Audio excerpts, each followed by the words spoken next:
ಓಂ ಶ್ರೀ ಗುರು ಬಸವಲಿಂಗಾಯ ನಮಃ. ಎನ್ನ ವಾಮಕ್ಷೇಮ ನಿಮ್ಮದಯ್ಯ, ಎನ್ನ ಹಾನಿ ವೃದ್ಧಿ ನಿಮ್ಮದಯ್ಯ, ಎನ್ನ ಮಾನ ಅಪಮಾನವೂ ನಿಮ್ಮದಯ್ಯ, ಬಳ್ಳಿಗೆ ಕಾಯಿ ತಿಮ್ಮಿತ್ತೆ ಕೂಡಲ ಸಂಗಮ ದೇವ. ತೀರಾ ಇತ್ತೀಚಿನ ದಿನಗಳಲ್ಲಿ ಕರ್ನಾಟಕದ ಯುವ ಜನತೆಯ ಎಡೆಗೆ ಬಸವಣ್ಣನವರ ಸಾಹಿತ್ಯ ಹೋಗ್ತಾ ಇದೆ.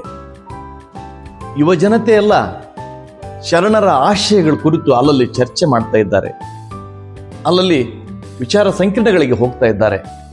ಹೌದಲ್ಲ, ಎಷ್ಟು ಸರಳ ಇವೆ ಅಲ್ಲ ಇವು, ನಮ್ಮ ಬದುಕಿಗೆ ಅಪೇಯಮಾನವಾಗಬಲ್ಲು ಅಂತ ವಚನ ಸಾಹಿತ್ಯವನ್ನು ಹಪ್ಪಿಕೊಳ್ತಾ ಇದ್ದಾರೆ. ಇದರಿಂದ ಕಂಗಾಲಂಥ ಸನಾತನವಾದಿಗಳು ಹೇಗಾದರೂ ಸೈ ಈ ವಚನ ಸಾಹಿತ್ಯವನ್ನು, ವಚನ ಸಾಹಿತ್ಯದ ಸತ್ವವನ್ನು ಜನಸಾಮಾನ್ಯರಿಗೆ ತಲುಪದಂತೆ ನೋಡಿಕೊಳ್ಬೇಕು ಅನ್ನುವ ತಂತ್ರಕ್ಕೆ ಒಳಗಾಗಿ ಹಲವಾರು ಕುಯುಕ್ತಿಗಳನ್ನು ನಡೆಸ್ತಾ ಇದ್ದಾರೆ.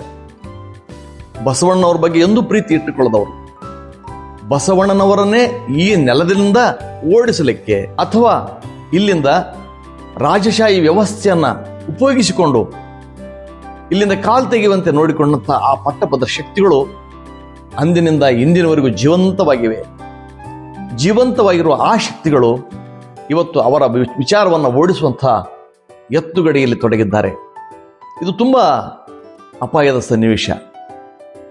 ಯಾರು ಇಷ್ಟು ದಿನಗಳವರೆಗೆ ಬಸವಣ್ಣ ಅಂದರೆ 2 ಕೊಂಬು, 1 ಬಾಲ, ಇದು 4 ಕಾಲುಗಳನ್ನು ಬಸವಣ್ಣ ಅಂತ ನಂಬಿಸ್ಕೊಂಡು ಬಂದಿದ್ರು, ಈ ಜನತೆಯ ತಂತ್ರ ಏನಂತ ಅನ್ನೋದು ಜನಮಾನಸಕ್ಕೆ ಗೊತ್ತಾಗಿದೆ.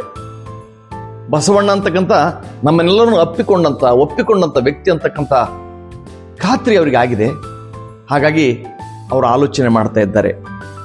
ಅವರ ಆಲೋಚನೆಗಳು, ಅವರ ಚಿಂತನೆಗಳು ಇವರೊಳಗಡೆ ಒತ್ತರಗುಟ್ಟುವಂತೆ ಮಾಡಿದೆ. ಹಾಗಾಗಿ ಈ ತತ್ವಗಳನ್ನು, ಈ ಚಿಂತನೆಗಳನ್ನು ನಿಸತ್ವಗೊಳಿಸಬೇಕನ್ನೋ ಒಂದು ತಂತ್ರ ಅವ್ಯಾಹತವಾಗಿ ಈ ನಾಡಿನ ತುಂಬ ನಡೆದಿದೆ. ಜಗತ್ತಿನ ಎಲ್ಲೆಡೆ ಬಸವಣ್ಣ ಪಸರಿಸಿದ ಅವ್ರಿಗೇನು ತೊಂದರೆ ಇಲ್ಲ ಪಾಪ. ಕರ್ನಾಟಕದಲ್ಲಿ ಬಸವಣ್ಣ ಇರಬಾರ್ದು. ಕೃಷ್ಣಾ ನದಿಯ ಇಂದ ಥೇಮ್ಸ್ ನದಿಯ ದಡದವರೆಗೂ ಬಸವಣ್ಣ ಬೆಳೆದ ನಿಜ. ಕೃಷ್ಣಾ ನದಿಯ, ಭೀಮಾ ನದಿಯ ಪರಿಸರದಲ್ಲಿ ಬಸವಣ್ಣವರು ಬೆಳಲಿಕ್ಕೆ ಯಾವ ಅವಕಾಶವನ್ನು ಈ ಪಟ್ಟಭದ್ರ ನೀಡ್ತಾ ಇಲ್ಲ. ಯಾಕೆ ನೀಡ್ತಾ ಇಲ್ಲ ಅಂತಂದ್ರೆ, ಬಸವಣ್ಣವರು ಬೆಳೆದ್ರೆ ಇವರು ಹೊಟ್ಟೆ ಉಪ್ಪು ಜೀವನಕ್ಕೆ ಭಿಕ್ಷೆ ಬೇಡಿ ತಿನ್ಬೇಕಾಗ್ತದೆ. ಆ ಕಾರಣಕ್ಕಾಗಿ ಇವರು ಬಸವಣ್ಣವರು ನಿಸತ್ವಗೊಳಿಸುವ ಒಂದು ತಂತ್ರ ಈ ಕೆಲಸ ಮಾಡ್ತಾ ಇದ್ದಾರೆ. ಬಹಳಷ್ಟು ಜನ ಕಾವಿದಾರಿಗಳನ್ನು ನೀವು ಬೈತೀರಿ ಅಂತಾರೆ. ಗುಣಕ್ಕೆ ಮುನಿವನಲ್ಲದೆ ಪ್ರಾಣಕ್ಕೆ ಮುನಿ ಅಂತಕ್ಕಂಥ ಭಾವ ನನ್ನಲ್ಲಿ ಸದಾ ಇದೆ. ಲಾಂಛನಕ್ಕೆ ಶರಣೆಂಬೆ, ಲಾಂಛನಕ್ಕೆ ತಕ್ಕ ಆಚಾರವಿಲ್ಲದ್ರೆ ಕೂಡಲ ಸಂಗಮ ದೇವ ನೀ ಸಾಕ್ಷಿಯಾಗಿ ಎಂಬತಕ್ಕಂಥ ಮಾತನ್ನ ನಾನಿಲ್ಲಿ ಒತ್ತಿ ಹೇಳಲಿಕ್ಕೆ ಬಯಸ್ತೇನೆ. ಲಾಂಛನವನ್ನು ಧರಿಸಿ ಬಸವಣ್ಣವರ ತತ್ವಗಳಿಗೆ ಅಪಾಯವನ್ನು ಉಂಟು ಮಾಡತಕ್ಕಂಥ ಎಷ್ಟು ಜನಗಳು ನಮ್ಮ ನಡುವೆ ಇದ್ದಾರೆ. ಈ ಬಗ್ಗೆ ಯಾರು ಮಾತಾಡಬೇಡ ಅಂತ ಹೇಳ್ತಾರೆ. ಇದಂಥ ನೀತಿದು. ಬಸವಣ್ಣವರ ಕೇವಲ ಕಳಬೇಡ, ಕೊಲಬೇಡ, ಹುಸಿಯ ನುಡಿಯಲು ಬೇಡ, ಅದು ಹೇಳಂತ ಹೇಳ್ತಾರೆ. ಅದು ಹೇಳೋಣ, ಅದು ಯಾರು ಬೇಡ ಅಂತ ಹೇಳಿದ್ದಾರೆ? ಮೇಲಾಗಲ್ಲಲ್ಲೇನು ಕೀಳಾಗಲ್ಲದೆ ಕೇಳಿಂಗಲ್ಲದೆ ಹಯ್ಯನು ಕರಿವುದೇ. ಹೇಳೋಣ, ಬಸವಣ್ಣವರ ವಿನಯತನವನ್ನು ಹೇಳೋಣ, ಬಸವಣ್ಣವರನ್ನ ಭಕ್ತಿಯನ್ನ ಹೇಳೋಣ. ಆದರೆ ಬಸವಣ್ಣನವರ ಭಕ್ತಿ ತುಂಬ ವಿಭಿನ್ನವಾಗಿತ್ತು ಅನ್ನೋದನ್ನು ಕೂಡ ಚಿತ್ರಣ ಮಾಡೋಣ. ಬಸವಣ್ಣನ ಭಕ್ತಿ ಗುಲಾಮಿ ಭಕ್ತಿ ಅಲ್ಲ. ಆನಿ ಭವಿ ಬಿಜ್ಜಳಂಗಂಜುವೆನೆ ಅಂದವರವರು. ಅವರು ನ್ಯಾಯನಿಷ್ಠುರಿ ಶರಣ, ದಾಕ್ಷಿಣ್ಯ ಪರನಲ್ಲ, ಲೋಕ ವಿರೋಧಿ ಶರಣ, ನಾರಿಗೂ ಅಂಜುವುದಿಲ್ಲ ಅಂತ ಹೇಳ್ತಕ್ಕಂಥವ್ರು. ಯಾಕಂದ್ರೆ ಅವರು ಸಂಗನ ರಾಜ ಇದ್ದಂಥವ್ರು. ಅವರು ಕೂಡಲ ಸಂಗನ ರಾಜ ತೇಜದಲ್ಲಿದ್ದಂಥವ್ರು. ಯಾರದೋ ಊಳಿಗೆಕ್ಕೆ ನಿಲ್ಲುವಂಥ ಯಾವುದೊಂದು ಅಡ್ಕಸುಬಿ ಮಂತ್ರಿಗಿರಿಗೆ, ಇನ್ಯಾವುದೋ ಅಧಿಕಾರದ ಲಾಲಸಿಗೆ, ಮತ್ಯಾವುದೋ ಪ್ರಶಸ್ತಿಗೆ, ಇನ್ನಾರೋ ಕೊಡತಕ್ಕಂಥ ದುಡ್ಡಿಗೆ ಅವರು ಅಂಗಲಾಚಿದವರಲ್ಲ. ದೇವರನ್ನೇ ಕೂಡ ಹೇಳಿದವರು. ಎಷ್ಟು ಖಡಾಖಂಡಿತ ಮಾತುಗಳು ನೋಡ್ರಿ. ಭಕ್ತಿ ಸುಭಾಷಯ ನುಡಿಯನು ನುಡಿವೆ, ಭಕ್ತಿ ಸುಭಾಷಯ ನುಡಿಯ ನುಡಿವೆ, ನುಡಿದಂತೆ ನಡೆವೆ, ನುಡಿದಂತೆ ನಡೆವೆ. ಮೇಲೆ ತೂಗುವ ತ್ರಾಸ ಕಟ್ಟಳೆ ನಿಮ್ಮ ಕೈಯಲ್ಲಿದೆ. ಒಂದು ಜವೆ ಕೊರತೆಯಾದೊಡೆ, ಒಂದು ಜವೆ ಕೊರತೆಯಾದಡೆ, ಎನ್ನ ನದ್ದಿ ನೀನೆದ್ದು ಹೋಗು. ಎಷ್ಟು ಕಡಾಖಂಡಿತ ಮಾತು ದೇವರಿಗೆ ಕೂಡ. ನಾನು ಏನು ಹೇಳ್ತೀನೋ ಹಾಗೆ ನಡಿತೀನಿ. ಇದರಲ್ಲಿ ಸ್ವಲ್ಪ ಒಂದು ಕೂದಲೆಳೆಯ ಫರಕ್ ಆಗಿಬಿಟ್ರೆ ನನ್ನ ತುಳಿದು ನೀನು ಹೋಗ್ಬಿಡು ದೇವ್ರಿ ಅಂತ ದೇವ್ರಿಗೆ ಕೂಡ ಸವಾಲಿಸಿದವರು ಶರಣರು. ನಡೆ ನುಡಿ ಒಂದಾದವರು ಶರಣರು. ವೇದ ವೇದ ವೇದ ಹುಸಿ ವೇದಾಂತಿಗಳ ವಿರುದ್ಧ. ವೇದವೆಂಬುದು ಓದಿನ ಮಾತು, ಶಾಸ್ತ್ರವೆಂಬುದು ಸಂತೆ ಸುದ್ದಿ, ಪುರಾಣವೆಂಬುದು ಪುಂಡರ ಗೋಷ್ಠಿ ಅಂತ ಇವರ ಮುಖವಾಡಗಳನ್ನೆಲ್ಲ ಕಳಚಿ ಬಿಟ್ಟವರು ಶರಣರು. ಈ ಬಗ್ಗೆ ಹೇಳಬಾರ್ದ? ಕಿಚ್ಚು ದೈವವೆಂದು ಹವಿಯ ನಿಕ್ಕುವ ಹಾರವನ ಮನೆಯಲ್ಲಿ ಕಿಚ್ಚುದ್ದು ಸುಡುವಾಗ ಬಚ್ಚಲ ನೀರ ಬೀದಿಯ ಧೂಳು ಹೊಯ್ದು ಬೊಬ್ಬಿಟ್ಟೆಲ್ಲರ ಕರೆವರಯ್ಯ, ಒಂದನೆ ಮರೆದು ನಿಂದಿಸುತ್ತಿರುವರು ಕೂಡಲ ಸಂಗಮ ದೇವ. ಈ ಮಾತುಗಳನ್ನ ಹೇಳಿ ಜನರಲ್ಲಿ ಭಯದಿಂದ ಭಯಮುಕ್ತರಗೊಳಿಸಬಾರದ? ಭಯ ಜನರು ಮೊದಲು ಯೋಚಿಸುವಂತೆ ಮಾಡಬೇಕಾದ್ರೆ ಅವರು ನಿರ್ಭಯರಾಗಬೇಕು. ಅವರು ನಿರ್ಭಯರಾಗಬೇಕಾದ್ರೆ ಅವರ ತಲೆ ಒಳಗೆ ಹೋಗಿರತಕ್ಕಂಥ ದೇವರು ದಿಂಡಿರುಗಳ ಗೊಡವೆಗಳನ್ನು ಬಿಡಿಸಬೇಕು. ದೇವರು ಎಂಬುದು ಯಾರು ಅಂತ ಅನ್ನೋದವರಿಗೆ ಸ್ಪಷ್ಟವಾದ ಪರಿಕಲ್ಪನೆ ತಂದುಕೊಡ್ಬೇಕು. ಕಲ್ಲು ದೇವರು ದೇವರಲ್ಲ, ಮಣ್ಣು ದೇವರು ದೇವರಲ್ಲ, ಮರ ದೇವರು ದೇವರಲ್ಲ ಅಂತಕ್ಕಂಥ ಸ್ಪಷ್ಟ ಕಲ್ಪನೆ ಅವ್ರಿಗೆ ಬಿತ್ತಿದಾಗೆ ಮಾತ್ರ ಅವರು ಆಲೋಚನೆ ಮಾಡಲಿಕ್ಕೆ ಸಾಧ್ಯ ಆಗ್ತದೆ. ಯಾವ ಮನುಷ್ಯ ಭಯದಲ್ಲಿ ಇರ್ತಾನೋ, ಭಯದಿಲ್ಲರೋ ಮನುಷ್ಯ ನಿರ್ಭಯವಾಗಿ ಆಲೋಚನೆ ಮಾಡಲಿಕ್ಕೆ ಸಾಧ್ಯನೇ ಆಗೋದಿಲ್ಲ. ಅವನನ್ನು ಭಯಮುಕ್ತಗೊಳಿಸಬೇಕು, ಬಂಧಮುಕ್ತಗೊಳಿಸಬೇಕು. ಎಲ್ಲಿವರೆಗೂ ನೀವು ಅವರನ್ನು ಬಂಧಮುಕ್ತಗೊಳಿಸುವುದಿಲ್ವೋ, ಎಲ್ಲಿವರೆಗೂ ಅವರು ನಿನ್ನಲ್ಲಿಯೂ ಒಂದು ತಲೆ ಇದೆ, ನಿನಗೂ ಕೂಡ ಆಲೋಚನೆ ಮಾಡಲಿಕ್ಕೆ ಬರುತ್ತದೆ, ನೀನು ಆಲೋಚಿಸಬಹುದು ಅಂತ ಆತನಿಗೆ ತಿಳಿ ಹೇಳೋದಿಲ್ವೋ, ಅಲ್ಲಿವರೆಗೂ ಆ ಮನುಷ್ಯ ತಿಳ್ಕೊಳ್ಳಿಕ್ಕೆ ಸಾಧ್ಯ ಇಲ್ಲ. ಆ ಪಂಜರದಿಂದ ಆತನ ಬಿಡುಗಡೆಗೊಳಿಸಬೇಕು. ಜೇಡ ಬಲಿಯಲ್ಲಿ ಆತ ಸಿಕ್ಕಿ ಬಿದ್ದಾನೆ, ಧಾರ್ಮಿಕವಾದ ಜೇಡ ಬಲಿಯಲ್ಲಿ ಆತ ಸಿಕ್ಕಿ ಬಿದ್ದಾನೆ. ಈ ಧಾರ್ಮಿಕವಾದ ಜೇಡ ಬಲಿಯಿಂದ ಆತನನ್ನು ಹೊರಗಡೆ ತರಬೇಕು. ಅವತ್ತು ಮಾತ್ರ ಆತನ ಆಲೋಚನೆ ಮಾಡಬಲ್ಲ.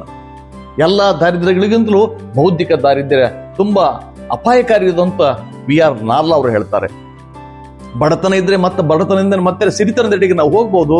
ಆದ್ರೆ ಬುದ್ಧಿಯ ಭ್ರಮಣೆ ಆಯ್ತಂದ್ರೆ, ಬುದ್ಧಿಯ ಅಭಾವ ಆಯ್ತಂದ್ರೆ ನಾವು ಏನು ಮಾಡ್ಲಿಕ್ಕೆ ಸಾಧ್ಯ ಇಲ್ಲ. ಆ ಕಾರಣಕ್ಕಾಗಿ ಬಸವಣ್ಣವರು ಹೇಳಿದ್ದು, ತಲಿಯ ತಗ್ಗಿಸಿ ನೆಲನ ಬರೀತಿದ್ದಿರೇಕೆ, ದಂದಣ ದತ್ತನೆ ಎನ್ನಿ ನಿನಗೆ ಕೇಳಿಲ್ಲವಾಗಿ ಆನು ಒಲಿದಂತೆ ಹಾಡುವೆ ಅಂತ ಹೇಳಿದ್ದು ಶರಣರು ಹೇಳಿದ್ದು. ನನ್ನ ಕಡೆಯಿಂದ ಆಗಲ್ಲ, ಮೌನಗೊಂಡಿರಬೇಡ. ಎಲೆ ಓತಿ ಅಳುಕಂಡೆ, ವೇದವನ್ನು ಓದಿದವರ ಮುಂದೆ ಅಳುಕಂಡೆ, ಶಾಸ್ತ್ರವನ್ನು ಓದಿದವರ ಮುಂದೆ ಅಳುಕಂಡೆ, ನೀನು ಹತ್ತುದಕ್ಕೆ ತಕ್ಕುದ ಮಾಡುವ ಕೂಡಲ ಸಂಗಮ ದೇವ ಅಂತ ಹೇಳಿದ್ದು. ಯಾರಿಗೆ ನಿಮಗೆ ಮಾಲೆ ಹಾಕಿಕೊಂಡು ಯಾವುದೋ ಒಂದು ದೇವಸ್ಥಾನಕ್ಕೆ ಹೋಗಂತ ಹೇಳ್ತಾರಲ್ಲ, ಹೇಳುವ ಆ ಜನಗಳು ಎಂದೂ ತಮ್ಮ ಮಕ್ಕಳಿಗೆ ಮಾಲೆಯನ್ನು ಹಾಕಿಲ್ಲ. ಸುಮ್ಮನೆ ನಾಟಕ ಮಾಡ್ತಾ ಇದ್ದಾರೆ. ಯಾವುದೋ ಒಂದು ಬಟ್ಟೆ ಉಟ್ಕೊಂಡು ಎಲ್ಲೋ ನೀವು ದೇವರು ಅವತ್ತಿನ ದಿನನೇ ಪ್ರತ್ಯಕ್ಷ ಹಾಕ್ತಾನೆ, ಆ ದೀಪದ ರೂಪದಲ್ಲಿ ಬರ್ತಾನೆ ಅಂತ ಹೇಳ್ತಾರ. ಅವ್ರು ಯಾರು ಕೂಡ ಸ್ವತಃ ತಮ್ಮ ಮಕ್ಕಳನ್ನ ಅಲ್ಲಿಗೆ ತಿಳಿಸಿಲ್ಲ. ಅವರ ಮಕ್ಕಳು ವಿದೇಶದಲ್ಲಿ ಓದ್ತಾ ಇದ್ದಾರೆ, ಅವ್ರ ಮಕ್ಕಳು ಜಾಣರಾಗ್ತಾ ಇದ್ದಾರೆ. ಆದರೆ ಲಿಂಗಾಯತರ ಮಕ್ಕಳು ಏನಾಗ್ತಾ ಇದ್ದಾರೆ ಪರಿಸ್ಥಿತಿ? ಎಲ್ಲ ಮಕ್ಕಳು ಜಾಣರಾಗ್ಬೇಕು, ಎಲ್ಲ ಮಕ್ಕಳು ಓದ್ಬೇಕು, ಅವ್ರು ವಿದ್ಯಾವಂತರಾಗ್ಬೇಕು, ರಾಜಕಾರಣಿಗಳಾಗ್ಬೇಕು, ಅಧಿಕಾರಿಗಳಾಗ್ಬೇಕು. ನಿಮ್ಮ ಮಕ್ಕಳು ಬರೀ ಮಾಲೆಯನ್ನು ಧರಿಸಿ, ಯಾವುದೋ ಬಟ್ಟೆಯನ್ನು ಧರಿಸಿ ಬರೀ ದೇವಸ್ಥಾನಕ್ಕೆ ಹೋಗುವಂತ ಆಗ್ಬೇಕಾ?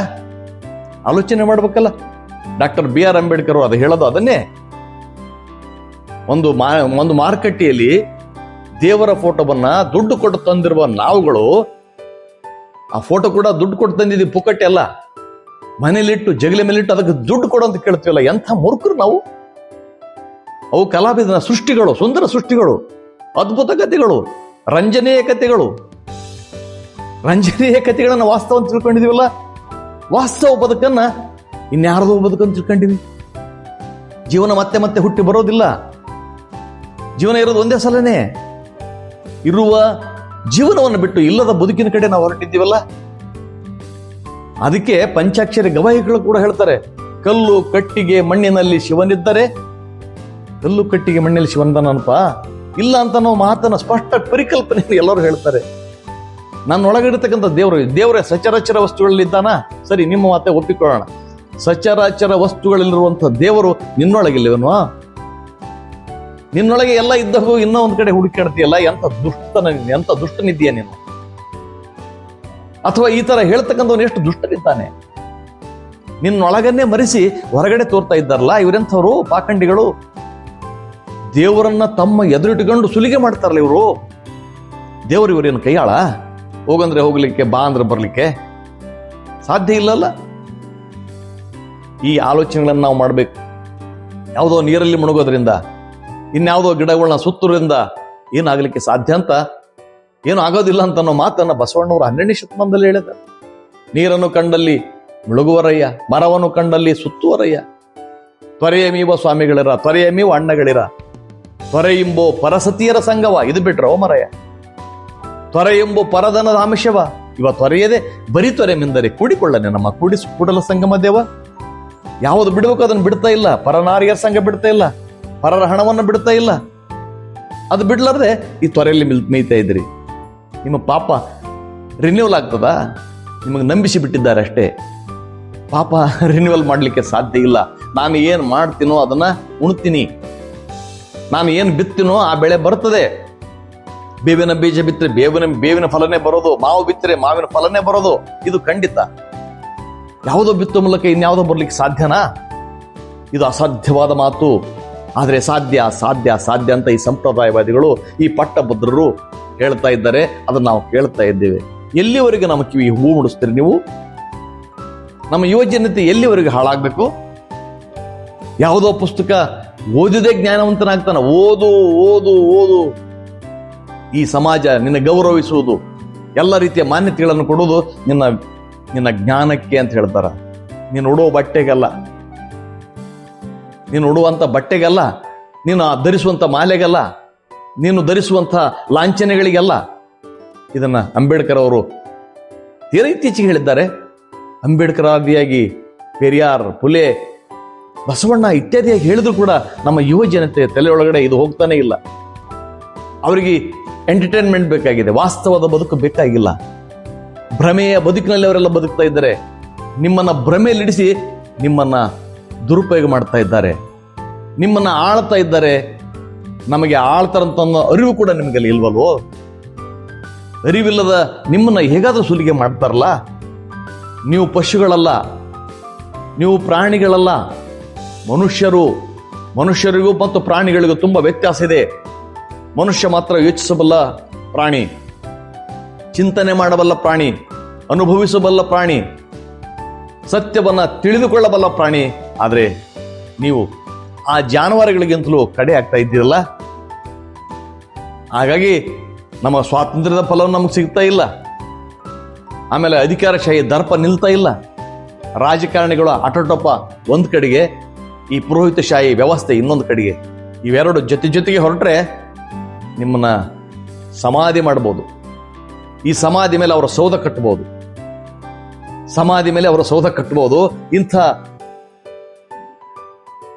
ಕ್ಷುಲ್ಲಕ ನೀತಿಯನ್ನ ಜನಮಾನಸದಲ್ಲಿ ಬಿತ್ತಂತಕ್ಕಂಥ ಜನಗಳಿಗೆ ಒಂದೇ ಉತ್ತರ ಕೊಡ್ಬೇಕು. ಅವರಿಗೆ ನೀವು ವಚನಗಳನ್ನು ಓದ್ಬೇಕು, ಅವರ ವಂಚನೆ ಗೊತ್ತಾಗ್ತದೆ. ಹೇಗೆ ನಂಬಿಸ್ತಾ ಇದ್ದಾರೆ ನಿಮ್ಮನ್ನ? ಯಾವುದೋ ಒಂದು ಪೂಜೆ ಮಾಡೋ ಮೂಲಕ ನೀವು ಮಾಡಿದಂಥ ಪಾಪಗಳು ಹೋಗ್ಲಿಕ್ಕೆ ಸಾಧ್ಯನಾ? ಹೋಗ್ತದ? ಪಾಪ ಮಾಡ್ಬೇಡ್ರಷ್ಟೇ, ಪುಣ್ಯ ತಾನೇ ಸಿಗ್ತೈತಿ. ಇದು ಸ್ಪಷ್ಟ ಇದೆ. ಕೆಟ್ಟ ಕೆಲಸ ಮಾಡಬೇಡ್ರಿ, ಒಳ್ಳೆ ತಾನೇ ಆಗ್ತದೆ. ಸರಿ ದಾರಿಯಲ್ಲಿ ನಡ್ರಿ, ತಾನೇ ನಿಮಗೆ ದಾರಿ ಸಿಗ್ತದೆ. ಕೆಟ್ಟ ದಾರಿಯಲ್ಲಿ ಹೋಗಿ ಹೇಗಾದ್ರೂ ಮಾಡಿ ಕಾಪಾಡಪ್ಪ ಅಂದ್ರೆ ಯಾರು ಕಾಪಾಡ್ಬೇಕು? ನಿಮ್ಮನ್ನು ಕಾಪಾಡೋರು ಯಾರು ಇಲ್ಲ. ದಾರಿಗಳು ಬೇಕಾದಷ್ಟಿದ್ರು ನಡಿಬೇಕಾದವ್ರು ನೀವೇ. ಯಾವ ದಾರಿಗೆ ಹೋದ್ರೆ ನನ್ನ ದಾರಿ ಸುಲಭ ಅಂತಕ್ಕಂಥ ಅರ್ಥ ನಿಮ್ಮೊಳಗಡೆ ಇರಬೇಕು. ಈ ವಿಚಾರ ಮಾಡುವ ಶಕ್ತಿ ನಿಮ್ಮಲ್ಲಿದ್ರೆ, ಇಲ್ಲದೆ ಇದ್ರೆ ಯಾರಾದ್ರೂ ನಿಮ್ಮ ಸುಲಭವಾಗಿ ಮೋಸಗೊಳಿಸಬಹುದು. ಕೆಲವರು ಹೇಳ್ತಾರೆ, ಲೋಕದ ಡೊಂಕ ನೀವೇಕೆ ತಿದ್ದುವಿರಿ, ನಿಮ್ಮ ತನುವ ಸಂತೈಸಿಕೊಳ್ಳಿ, ನಿಮ್ಮ ಮನವ ಸಂತೈಸಿಕೊಳ್ಳಿ, ನೆರೆಮನೆಯ ದುಃಖಕ್ಕೆ ಅಳುವವರ ಮೆಚ್ಚ ಕೂಡದ ಸಂಗಮದೇವ ಅಂತ ವಚನ ಹೇಳಿ ಮತ್ತೆ ಅವ್ರನ್ನ ತಗ್ಗಿಗೆ ತಳ್ತೀರಾ? ಅವ್ರನ್ನ ಕುರಿಗಳ ಪದ ಎಲ್ಲಿ ನಿಲ್ಬೇಕಂತ ನೋಡ್ತೀರಾ? ಈ ವಚನ ಹೇಳಿದ್ದು ಶರಣರೇ ನಿಮ್ಮಂತ ಪುಣ್ಯಾತ್ಮರಿಗೆ. ನೀವು 12ನೇ ಶತಮಾನದಲ್ಲಿ ಕೇವಲ ಇವನು ಬರೀ ಹೇಳಿಕೆಯನ್ನು ಹೇಳ್ತಾ ಇದ್ದಿರಲ್ಲ, ಕೇವಲ ಜನರನ್ನು ವಂಚನೆ ಮಾಡ್ತಿದ್ದಿರಲ್ಲ. ಯಾವುದೋ ಶಾಸ್ತ್ರ, ಯಾವುದೋ ಪುರಾಣ, ಯಾವುದೋ ವೇದಾಂತದ ಸಾರವನ್ನು ಹಿಡ್ಕೊಂಡ್ಕೆ ಜನರನ್ನ ಶೋಷಣೆ ಮಾಡ್ತಿದ್ದಿರಲ್ಲ, ಸುಲಿಗೆ ಮಾಡ್ತಿದ್ರಲ್ಲ. ನಿಮಗೆ ಹೇಳಿದ್ದದು ಮೊದಲು ತಿದ್ಕೊಳ್ರಪ್ಪ, ಆಮೇಲೆ ಹೇಳಕ್ಕಂತೀರಿ ಅಂತ ಹೇಳಿದ್ದು. ಇವತ್ತಿಗೆ ಮಾತು ಸತ್ಯ. ಬರೀ ಹೇಳೋರಿಗೆ ಮಾತು ಅನ್ವಯ ಆಗ್ತದೆ, ಅವರಲ್ಲಿ ಎರಡು ಮಾತುಗಳಿಲ್ಲ. ಅಲ್ಲ ಶರಣರೇ, ಒಬ್ಬ ಯಾರೋ ಪ್ರವಚನಕಾರ 6 ಲಕ್ಷ ತಗೊಂಡು ಅವ್ರ ಪ್ರವಚನ ಮಾಡಿ ಅಂತ ಹೇಳಿರಿ. ಅಲ್ರಿ, ನೀವು ಮನೆಗೆ ಬಂದವನು, ನಿಮ್ಮ ಊರಿಗೆ ಬಂದವನು, ತಲೆ ಮೇಲೆ ಕಿರೀಟ ತಗೊಂಡು ಮೆರೆದು ಹೋಗ್ಬಿಡ್ತಾನ. ಕೊಂಡು ಹೋದ ಗಿರಾಕಿಗೆ 8-10 ಲಕ್ಷ ಪುಕ್ಕಟ್ಟೆ ಯಾಕೆ ಕೊಡ್ತಾರಲ್ರಿ?